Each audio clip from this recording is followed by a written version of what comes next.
umano sa pondo ang mga kongresista na pro-impeachment ni VP Sara ayon kay Senator Amy Marcos. At kung ayaw ng pera, kaso di umano ang panakot sa mga hindi papabor.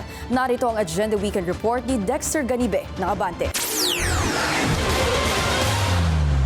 OMB raw ang bagong mga letra ngayong may impeachment, sabi ni Presidential Sister Amy Marcos. OMB na siyang acronym para sa Ombudsman. Sa kanyang latest social media post, sinabi ni Senator Amy na ito ang bagong panakot ngayon para bumoto para ma-impeach ang kanyang BFF na si Vice President Sara Duterte. Dagdag pa rito ang ibang ahensya ng gobyerno na mistulang na weaponize na umano. OMB, nakakatakot dahil kakasuhan ka raw kapag hindi ka bumoto para sa impeachment ni VP Sara. Tama ba yun? Nakakatakot talaga.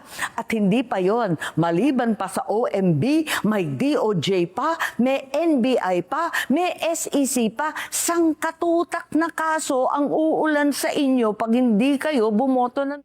Pero may latest pa niya rito. OMB para sa may budget dahil bumabahaan niya ng cash ngayong ilang araw bago ang botohan sa Kamara.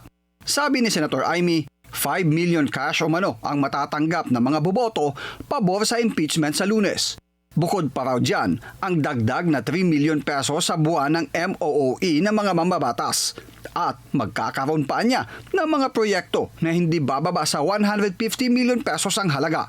Pero exclusive lang yan sa mga mag-yes. Kaya kung noan niya ang boto ng isang mambabatas, nga na lang daw. Para sa Agenda Weekend, Dexter Ganibe, Abante.